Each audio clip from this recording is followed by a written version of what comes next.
People talk about disasters as if they're a bad thing, and that's fair because they are. But it doesn't change the fact that human history has, to a remarkable extent, been shaped by natural disasters. Today on Top Tempo, we're going to take a look at major disasters that changed history in unexpected ways. Before we get started, be sure to subscribe to our channel. After that, leave a comment and let us know what other historical calamities you'd like to hear about. If you know one thing about volcanoes, it's probably that they're mountains with holes at the top that shoot lava out. But if you know two things about them, good for you. It's that they're among the most devastating forces on Earth. And if you knew three things about volcanoes, it would be that baking soda and vinegar do not mix well. The 1815 eruption of Mount Tambora in Indonesia, the deadliest eruption in human history, was a truly cataclysmic event, estimated to have slain 100,000 people during its initial blast alone. But it wasn't long before its impact was felt across the globe. In addition to causing a weather disturbance that lasted 3 years, it also led to numerous crop failures. And as if all that wasn't enough, a new strain of cholera formed in the Bay of Bengal, enabled by the reduced temperatures caused by the eruption. Soon it was spreading across the world, claiming tens of millions of lives.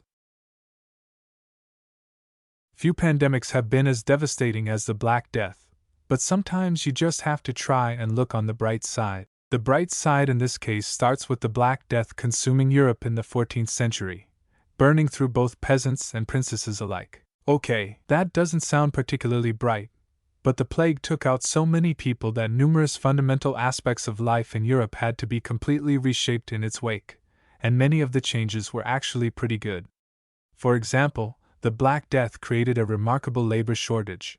That sounds like a bad thing, but recent research has demonstrated that the shortage gave greater economic and political agency to all the still living laborers, particularly serfs.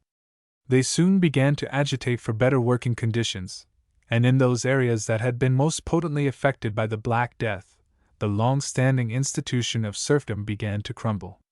So if you're grateful that you're not a serf, remember to thank the good old Black Death.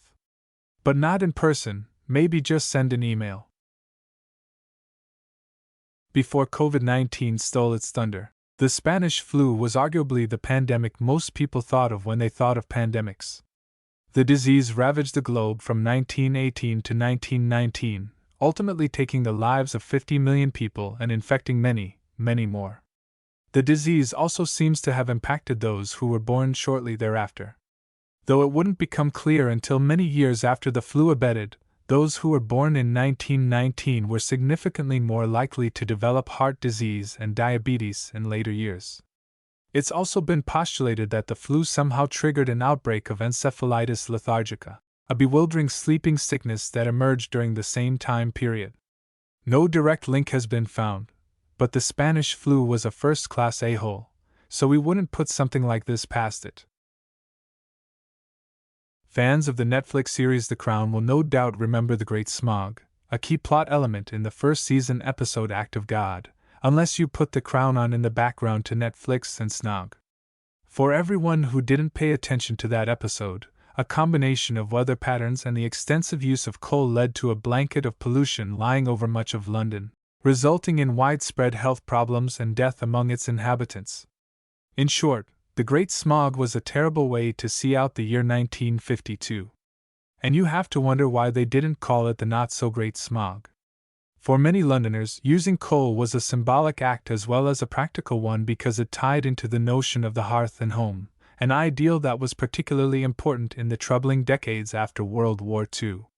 Luckily, with the war being over, people could stop pretending the smog didn't bother them, and numerous environmental regulations regarding the usage of coal were put into place in subsequent decades. Though it lasted for less than 20 minutes, the Triangle Shirtwaist Fire would have tremendous consequences for American labor, in addition to the consequences experienced by all the people caught in the fire. What started out as a small blaze soon engulfed the entire building, and, because labor laws of the day were draconian to the point of cruelty, the doors had been locked in order to prevent workers from leaving on unauthorized breaks. The results were predictably catastrophic. Many workers who weren't outright engulfed by the flames jumped to their dooms trying to escape. The fire would have a significant impact on Frances Perkins, who witnessed the fire and later became Franklin Delano Roosevelt's Secretary of Labor, making her the first woman to hold a cabinet position.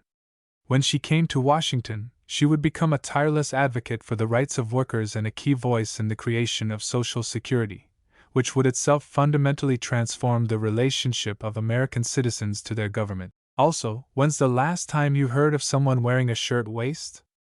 I guess they all went up in the blaze. The Johnston Flood, also known as the Great Flood of 1889, is one of the most devastating floods to have occurred in the United States. It claimed the lives of over 2,000 people and resulted in millions of dollars in damage. The residents of the Pennsylvania town faced an uphill battle against the South Fork Fishing and Hunting Club, which had made changes to a dam that reduced the dam's effectiveness and caused the flood.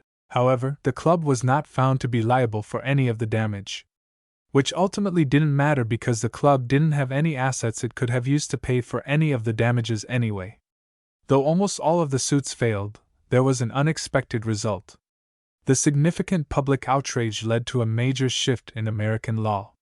Rather than a fault-based system, the law would now be based on strict liability, which makes it easier to hold people accountable for the results of their actions, whether or not such actions were done with criminal intent. In other words, "But we didn't mean to flood your town" is no longer a viable excuse. The infamous Irish potato famine, the result of a blight that affected potatoes throughout Europe, was one of the most significant events in 19th century Irish history, fundamentally changing many aspects of the country's culture and society. One of the most significant impacts of the famine was the immigration of many Irish people to other parts of the world, including the United States. For example, in one of those fun quirks of history, the famine would ultimately give rise to one of the most powerful and influential political dynasties in United States history, the Kennedys. John F. Kennedy and his brothers were descended from the Irish on both sides. Their mother's family, the Fitzgeralds, had actually left Ireland largely as a result of the famine. Without the famine, it's entirely possible the Kennedy family would never have become this powerful and influential in American politics. That's the luck of the Irish for you. Except the part about the famine, and everything that happened to the Kennedys in the 60s. San Francisco has endured a significant number of seismic effects during its history, mostly due to the city's location along the San Andreas Fault. A seismic 1906 quake led to major property damage and significant loss of life. However, the impact of the damage soon spread beyond San Francisco. Of particular importance was the amount of money paid out by British insurance companies to their customers in California. This, in turn, led to significant financial strain, the Knickerbocker Trust Company crisis, and the subsequent panic of 1907. We had extremely cute names for very serious things back then. The resulting financial chaos led to an increased demand for an overhaul of the financial system and, after several pieces of legislation, the founding of the Federal Reserve. In other words, the 1906 earthquake was so strong it shook the whole economy and founded a new government entity. In the United States, the 1930s was a period of profound trauma and really awesome swing music, so we'll call it a draw. In addition to the terrible economic conditions imposed by the Great Depression, many of those living in the Great Plains were forced to move by the Dust Bowl, which saw topsoil stripped by high winds and vicious dust storms, screwing up the country's entire agricultural system for good measure, or bad measure. Along with the Depression, the Dust Bowl required government intervention to combat the crushing weight of poverty. The Works Progress Administration would come to employ many in various professions, including as artists. For example, the works of such renowned photographers as Dorothea Lange paint a vivid and haunting portrait of American life in the 1930s. Consequently, this became one of the most well-documented periods in American history. The Coconut Grove nightclub sounds like a fun place until you add the word fire to the end of it. Occurring in 1942 in Boston, the Coconut Grove nightclub fire killed almost 500 people. If that sounds like too many people for a nightclub, hey, you're right. So what happened? Well, the club was incredibly overcrowded and there was only one exit, making it almost impossible for many people to escape. However, as is so often the case with these terrible events, there was an unexpected societal benefit. The hospitals where the victims were taken perfected strategies for dealing with traumatic burn injuries. At Mass General in particular, the hospital went against common medical wisdom of the time and covered the burns rather than attempting to remove damaged tissue. This practice proved to be effective in reducing infection, and it would set the stage for many other advancements in the care of serious burns.